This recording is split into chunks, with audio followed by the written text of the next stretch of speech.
নমস্কার। আজ গুরু পূর্ণিমার এই শুভ দিনে আপনাদের সকলকে আন্তরিকভাবে স্বাগত জানাই। গুরু ব্রহ্মা, গুরু বিষ্ণু, গুরুদেব মহেশ্বর, গুরুরেব পরম ব্রহ্ম, তস্মৈ শ্রী গুরুবে নমঃ। আমরা সকলেই জানি এটাই আমাদের গুরু প্রণাম মন্ত্র। আমরা যার যার আধ্যাত্মিক গুরুকে এই মন্ত্র দিয়ে শ্রদ্ধা জানাই এবং আমরা নতুনভাবে বলবো না যে আজকের দিনটা ব্যাসদেবের জন্মদিন। এটা আমরা সকলেই জেনে গিয়েছি এতক্ষণে, বিভিন্নভাবে ইউটিউব থেকেও বিভিন্ন পড়াশোনার মাধ্যমে।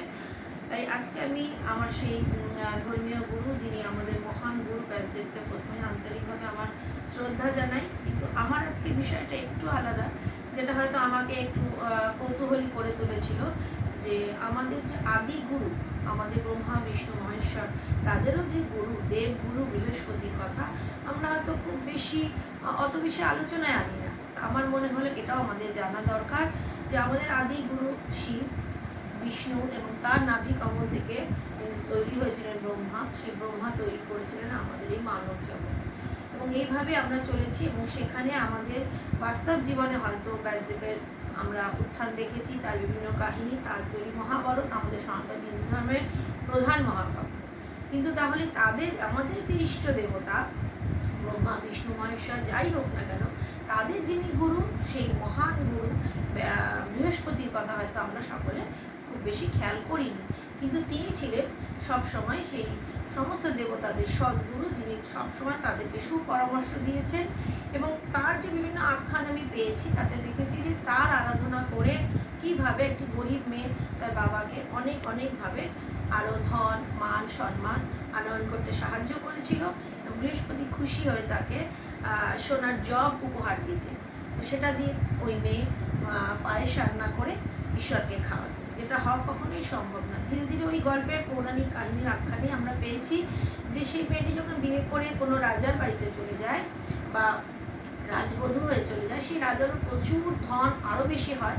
উল্টো দিকে তার বাবা ধীরে ধীরে আবার গরিব হতে শুরু করে, কারণ তার মা সেই ব্রত করতেন না, সেই সুচিতা হয়তো তার মধ্যে ছিল না। তাই পরবর্তীকালে সেই মাকেও যখন সে বাধ্য করে, এবং এইভাবে বৃহস্পতি ব্রত আমাদের সনাতন হিন্দু ধর্মে আরও বেশি প্রাধান্য পায়। এবং আমরা বাঙালিরা বৃহস্পতিবারকে জানি আমরা লক্ষ্মী বা নারায়ণের দিন হিসেবে। ওই দিনটিকে আমরাও বিশেষভাবে পালন করে থাকি, বা উত্তর ভারত বা বিভিন্ন জায়গায় আমরা দেখেছি বৃহস্পতি দিনটাকে পালন করা হয়, হলুদ বস্ত্র পরা হয়, কলা গাছ বা বিভিন্ন জায়গায় নারায়ণকে আহ্বান করা হয়, বৃহস্পতিকে আহ্বান করা হয়।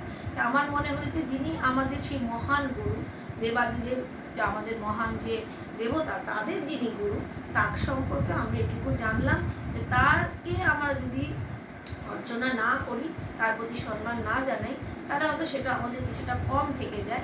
তাই আমরা বৃহস্পতিবারে কেন পালন করছি? কারণ ওই দিনটি আমাদের এসেছে সেই গুরুর নাম হিসেবে, যাকে আমরা স্মরণ করব।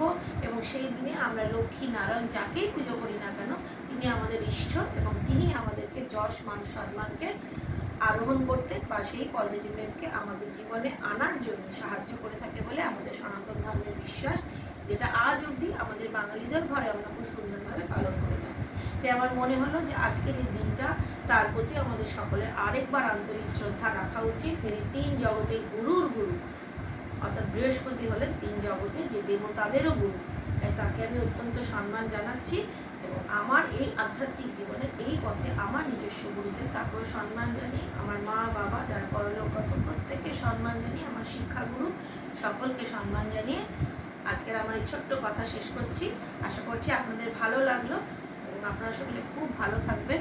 এবং এইভাবেই যেন আমরা আরও ছোটো ছোটো কিছু জিনিস আরও আমরা নিজেদের মধ্যে সবসময় ভাগ বাটোয়ারা করে শুনতে পারি, সেই আশায় রইল।